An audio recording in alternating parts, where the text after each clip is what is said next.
Hi, welcome to episode 3 of Cooking with Essential Oils. I'm Mary Beckett and my daughter Caroline Kaufman is helping me with this project. So tonight we're going to make a key lime dessert. It's halfway between a traditional key lime pie and a cheesecake, no-bake cheesecake. So the idea of this is in the summer when it's hot, or in the fall in the north when you don't feel like turning on the oven, you can make a dessert relatively quickly without actually having to go to the trouble of baking much of anything. So let's get started, and we're going to make the filling first. So in the filling, we're going to start with some cream cheese. Now this is not part of the traditional key lime pie. This is what makes the key lime dessert aspect of it more like cheesecake. So we're going to take a package, a 250 gram package of the Philadelphia cream cheese. Any brand's fine. You can use Winnipeg style if you prefer. Doesn't make too much difference. The point of this is that we're going to whip the cream cheese quite a while to get it nice and soft and fluffy, because if you want a really nice cheesecake, that's one of my secrets, is you beat the cheese for a while to make it nice.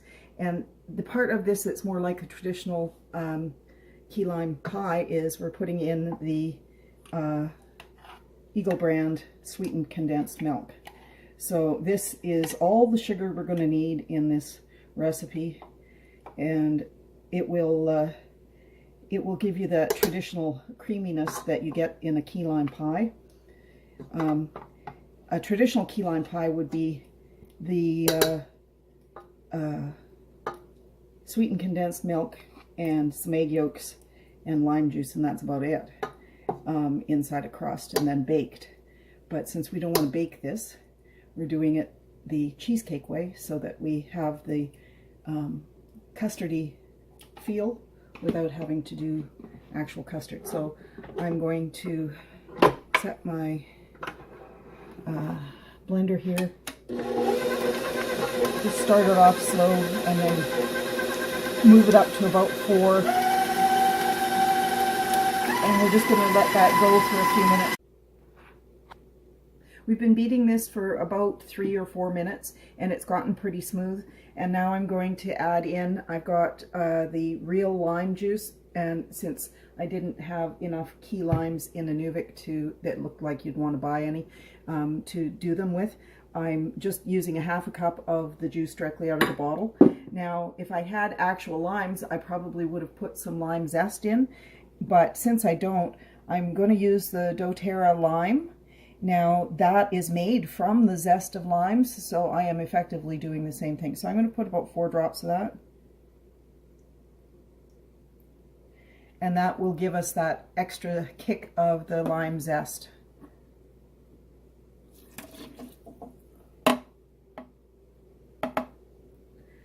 And we're just going to run that again for a little while.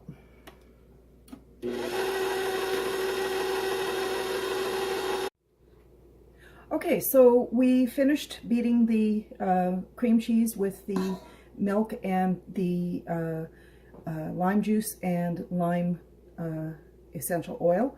And the next step is we've got whipping cream, and we're going to take a cup of whipping cream and beat that to soft peaks, and it's going to get combined into the other filling, and that will complete the filling for the pie.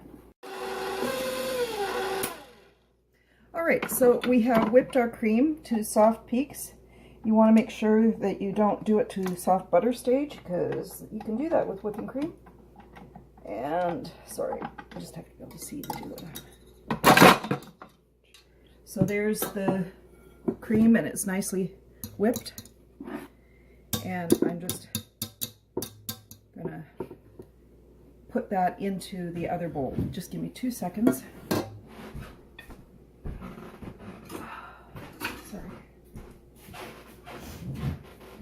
So the idea when you're doing something like this is that you don't want to bash down the cream too hard. So you always start by taking some of the other stuff and putting it into the whipped cream first to sort of start the process. So to recap, what we've got in here is one 250-gram package of cream cheese, one can of Eagle brand sweetened condensed milk, half a cup of lime juice, and 4 drops of doTERRA essential oil. And now we're just folding them together to make a nice soft filling. Now what we're going to do next is make the crust, and then this will all go in the fridge, or you could even put it in the freezer if you like a frozen dessert at your party. And this will be our key lime cheesecake dessert. Okay, so to finish off the pie, we're going to make a graham cracker crust.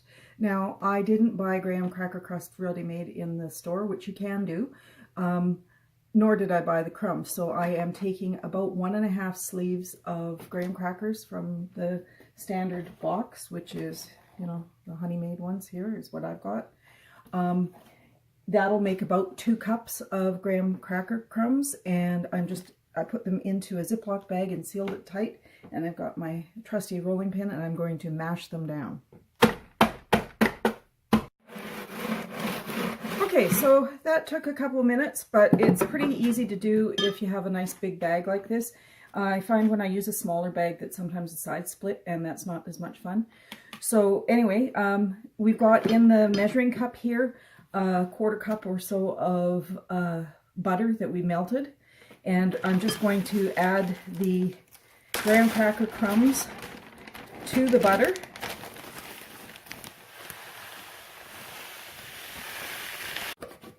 Okay, so in addition to the butter and the crumbs, we're going to add a couple of tablespoons of brown sugar, just to help the whole thing stick together a little bit better. You could also use a little bit of corn syrup if you prefer. I prefer the sugar myself, so that's what I'm using. When you're making this kind of a crust, it's not absolutely necessary that you use graham crackers. Any kind of dry cookie will work.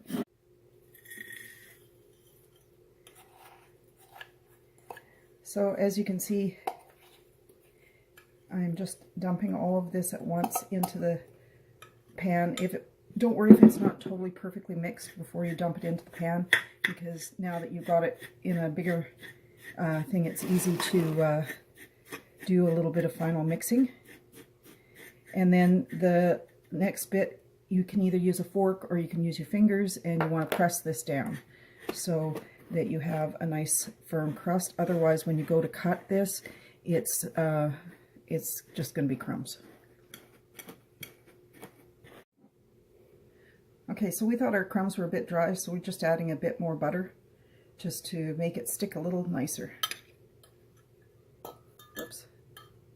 Might as well get it all. Alrighty. So the idea is that we want it to be kind of sticky together. There we go, that's better. See, I make all the mistakes so that you can feel totally superior to me when you're in your kitchen. No, I'm just teasing. I hardly ever cook with an actual written down recipe that I'm following, so that's part of my charm, as I create as I go along. So there's our stuff, and you can see now it's sticking together much better than it was before. So we're just going to press that into the pan. Now, if you want it to really be a solid crust, you can stick it in the oven for 5 minutes, just at 325, and you know, make that sugar melt a little bit more solidly into the crumbs.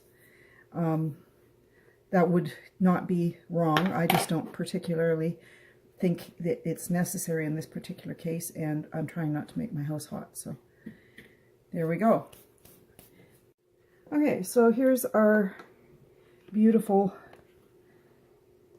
key lime sort of cheesecake, sort of pie filling going into our pan. Now, if you don't like a really tall, generous pie, you could do this in a slightly bigger pan. It's up to you. I think it looks nice when it's kind of piled up, so that's what we're doing.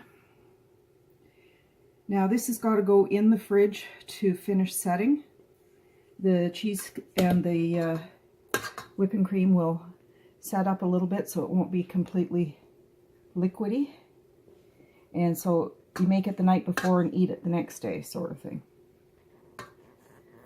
So there we go, 1 key lime cheesecake.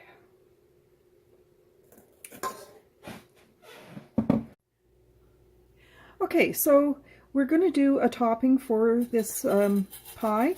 So I took a dry frying pan and I'm just putting, that's a 1/4 cup of coconut. And it doesn't really matter the style of coconut that you use. The point is that you want something that is going to look nice on top of the pan, or on top of the pie. And what really makes it look nice is a little bit of toasted coconut. And you'll see that it's already starting to change color.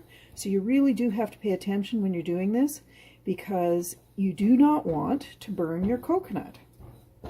You want to toast your coconut. You can theoretically do this in the oven as well, but it goes so fast. I prefer to do it in the pan. So we're just going to push it around for a couple of minutes, not even, like you'll see this is taking what, 30 seconds, and it's gone from a hot pan with nothing in it to a hot pan full of toasted coconut in nobody's business. Okay, so we took the pie out of the fridge. We had cling wrap right down over top of it, so it's got a little bit of marks from the cling wrap. We're gonna sprinkle coconut over the top, and nobody will ever know that the cling wrap marks were there. And now you have a beautiful key lime cheesecake pie. And like I said before, if you are having a summer barbecue party, you might even want to pop this in the freezer for half an hour or so that you get it extra cold, because it's really nice when it's chilled. And there you go, that is our finished pie.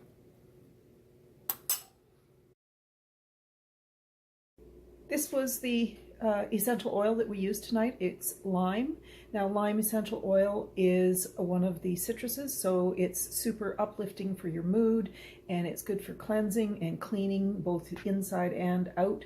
So you can use it in your water if you want to have something refreshing to drink that's non-sugar, and you can also use it to clean with. It's really good for lifting stains and cutting through grease, that sort of thing. I really enjoy cooking with it because I love the flavor of lime. So I hope you enjoy our key lime cheesecake pie. It is really tasty. We've already consumed our pieces, and have a really good day.